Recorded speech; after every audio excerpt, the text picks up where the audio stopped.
Now it's time for Lefties Losing It. You know, we are blessed to have networks like MSNBC staffed by certifiable morons and pathological liars because they make my job just so easy. I just have to watch a few minutes and the Lefties Losing It content flows like the Mississippi in spring. Here is Joy Reid being a hysterical banshee and using words she doesn't seem to understand, like coup. We begin tonight with a full-on crisis in our democracy, as federal workers are literally locked out of their offices while operatives working for a private citizen essentially take over our government. If this were happening in any other country right now, I promise you, I'd be on the air calling it a coup. And Joy Reid, along with suffering from a severe case of stage 4 TDS, that's Trump derangement syndrome, she's also an election denier. And according to the left, that makes her a threat to democracy. They're even talking about like stealing an election. And it's making me rethink whether I do believe like election machines can be hacked. Because I've always been like, you can't hack the election machines, but they're like convincing me, I don't know, maybe you can, I don't know. I mean, to me, in this world, anything is possible. Anything is possible. I'm still, I mean, there are all these conspiracy theories out there about Trump and whether or not they cheated. I know you say that they didn't, but I know you kind of have Wait to a minute, I didn't say they didn't. I don't know about you, but I'm shaking with fear with this dangerous democracy denial. Elon Musk, you know, somehow using his tech connections, because I don't want to say genius because we know he's not. Yeah, he ain't a genius. But those relationships or whatever, because they just seem too confident. It just doesn't add up to me with all the support that she had. And I know that for you, and because of what happened with Fox and because what you do professionally with the network, you can't say it was the machines or something like that. But if you think it was the machines, but you can't say, just don't say anything. See, this is what I'm saying. I'm not saying anything. All I'm saying is no, I know. there are many ways to cheat in an election. And I don't ever put it past Republicans to cheat in elections because they've been busted too many times. Let's hear now from a couple of women who are likely to be MSNBC viewers. Why do I say that? Because they are uninformed, unhappy, and a little unhinged. I took my kids to school today and just dropped them off, and I just feel so sad, right? Like, we all knew this was coming, and then I think that yesterday was far worse than any of us could have anticipated. And I took the day off to just kind of protect my peace, and I plugged back in this morning, and it's just so bad. And here is a lady who is very forthright in her opinions, except when faced with a fairly obvious but inconvenient question. Stop abuse of power. Yes. In what regard? Well, with everything that's happening in our politics, I think it's pretty straightforward. Like with Trump? Yes. It seems that money goes a long way right now with our politicians, and that needs to stop. So would you say it was an abuse of power how they just like removed Joe Biden out the Democratic primary and installed Kamala Harris? You know, I don't know that I can comment on it. Now let's go to CNN, where even their overwhelmingly left-leaning panel and hosts are left laughing at just how crazy the Democrats sound this week. To our Republican colleagues, if you do not see the light, we will bring the fire.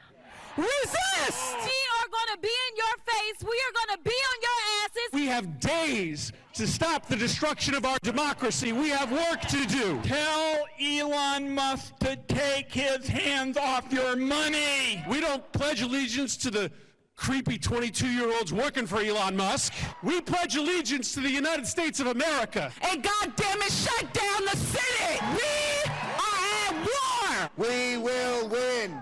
We will win! We will win! We won't rest! We won't rest!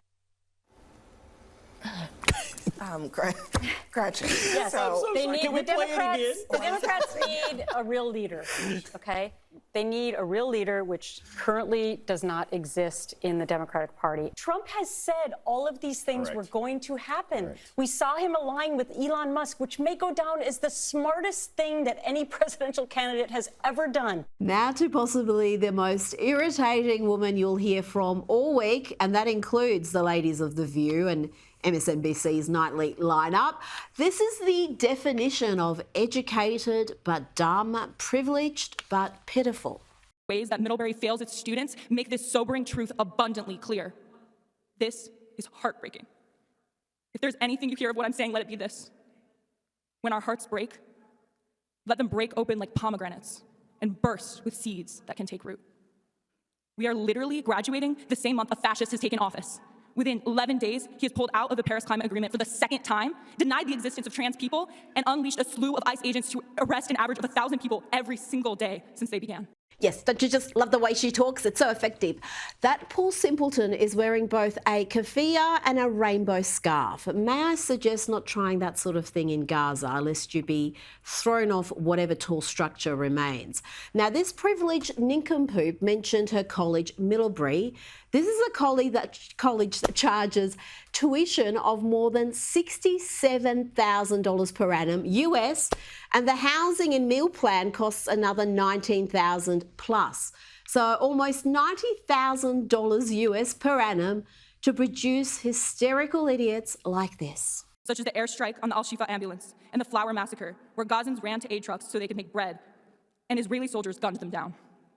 And most importantly, smiling from ear to ear with a bunch of kids at the beauty of the sun setting over the horizon of their displacement camp. I have immense resources at this school, and I use them.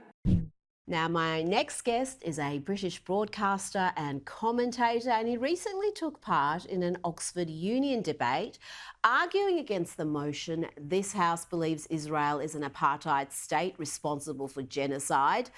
And it didn't take long for the students to disgrace themselves.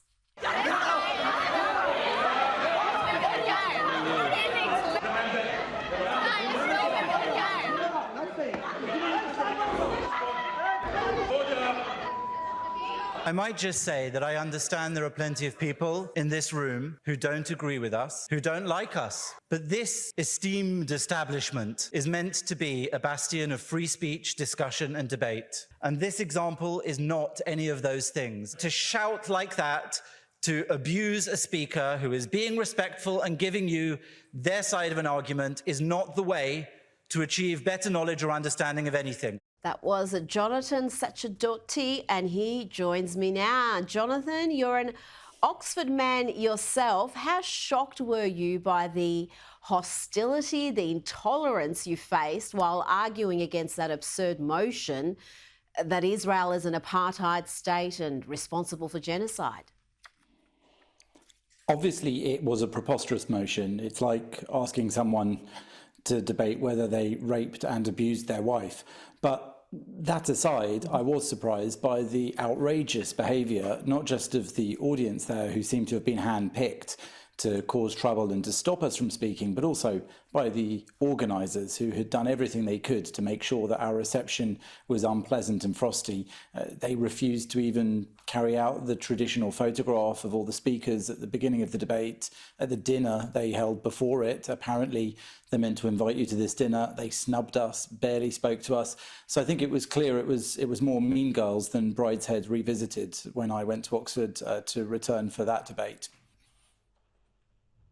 Yeah, it did seem to be a bit of a stitch-up all around, and you said there was a fair bit of deception and dishonesty behind the planning and the run-up to the debate. You were personally abused. There was some shrieking woman I heard on the tape who called you genocidal and other words I can't repeat here. Where does this deep hatred, this deep-seated hatred for Israel, for Zionism come from? And is it just anti-Semitism dressed up in a more acceptable name? I think there were a few things at play here. One was the inability of the students in that room to even engage in a civilised and informed debate.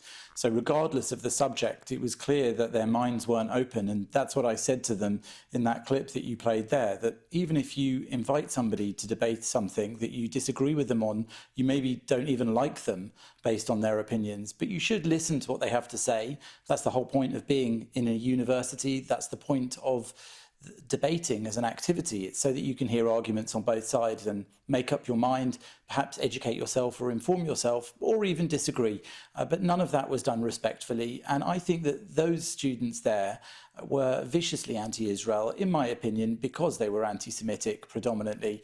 They jeered when I talked about anti-Semitism, when I talked about my late father's experience in Italy growing up during the Holocaust. He was hidden from the Nazis by Catholics, by nuns who kept him in a Catholic orphanage for 9 months, and that's why he survived the war. They rolled their eyes when I told that story, and generally they were utterly dismissive of not just the arguments in defense of Israel, the only Jewish state in the world, but also anything one said about being Jewish and the horrific atrocities that were carried out on October the 7th, which I pointed out to them actually were a genocide. What Hamas and the Palestinian terrorists did on that day in 2023 was textbook case of genocide. They launched this indiscriminate attack on mostly civilians, killing, raping, torturing and kidnapping them in order to try to diminish the Jewish population of Israel. They shouted as they did it that they were doing this for jihad and that they didn't mind dying in the service of the Nation of Islam. So I think it's a pretty clear-cut case of genocide in that instance. And it was pretty shocking through that debate. One of the people arguing against the motion, along with yourself, asked if you were aware of October 7 being planned, would you have alerted authorities?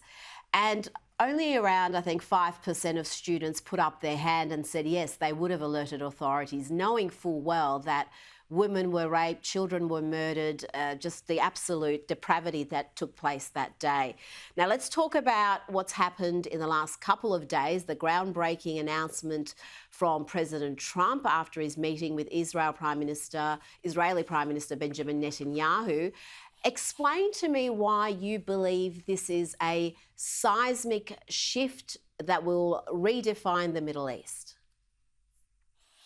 I wrote about this in my column in The Spectator here in the UK, and I think that this is a disruption of long-entrenched failed orthodoxies, and it was Trump unveiling a vision that dared to reimagine the Middle East in completely new ways. Along with Benjamin Netanyahu, the Israeli Prime Minister, the two of them showed that the region can break free of these decades of confusion and violence which has been perpetuated by Palestinian rejectionism.